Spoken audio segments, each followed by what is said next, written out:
हर महादेव। मैं पंडित विपिन कुमार आदिदेव ज्योतिष केंद्र से आपसे बात कर रहा हूँ।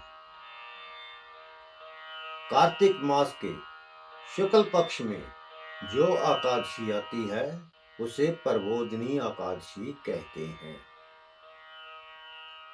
इस एकादशी को भगवान श्री विष्णु 4 मास के शाइन के बाद उगते हैं, इसीलिए इसको देव उत्थान या देव उत्थान एकादशी भी कहते हैं। इस एकादशी का व्रत करने से अनंत पुण्य फल की प्राप्ति होती है और अपना और अपने पूर्वजों का जीवन धन्य होता है। अब मैं आपको प्रबोधिनी एकादशी की व्रत कथा सुनाता हूँ। प्रबोधिनी एकादशी व्रत कथा। एक राजा के राज्य में सभी लोग एकादशी का व्रत रखते थे।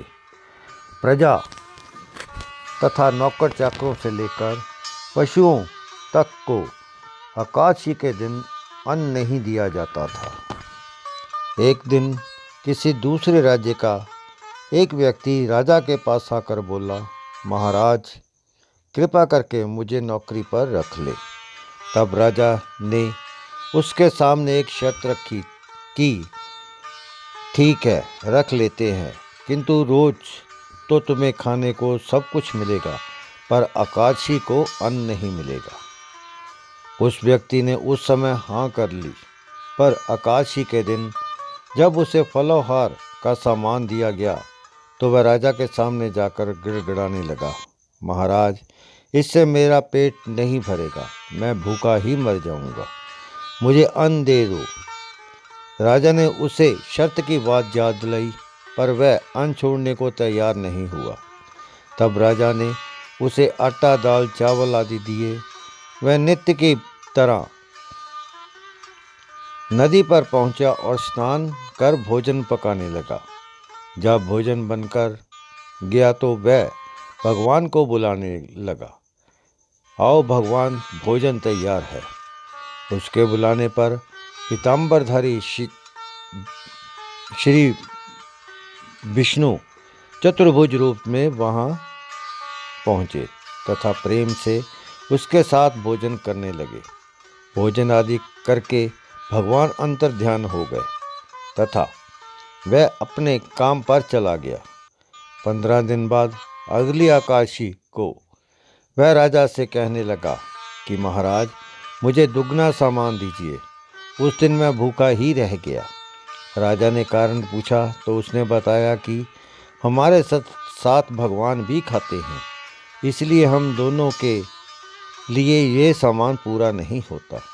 ये सुनकर राजा को बड़ा आश्चर्य हुआ। वह बोले, मैं नहीं मान सकता कि भगवान तुम्हारे साथ खाते हैं।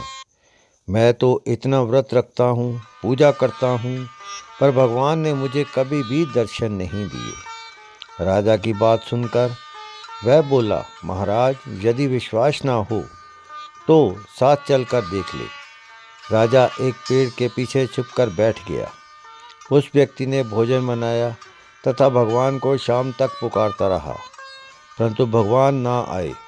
अंत में उसने कहा, हे भगवान, यदि आप नहीं आए तो मैं नदी में कूदकर प्राण त्याग दूंगा। लेकिन भगवान नहीं आए। तब वह प्राण त्यागने के उद्देश्य से नदी की तरफ बढ़ा। प्राण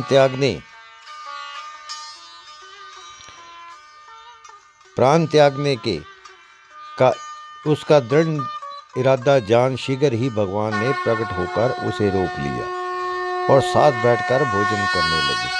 खा पीकर वे उसे अपने विमान में बिठाकर अपने धाम को ले गए।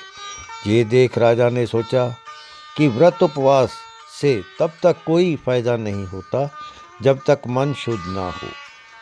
इससे राजा को ज्ञान मिल गया। वह भी मन से व्रत उपवास करने लगे और अंत में स्वर्ग को प्राप्त हुए। आशा करता हूँ आपको मेरा ये वीडियो अच्छा लगा होगा। आप इसे लाइक और शेयर करें और मेरे चैनल को सब्सक्राइब करें। हर हर महादेव।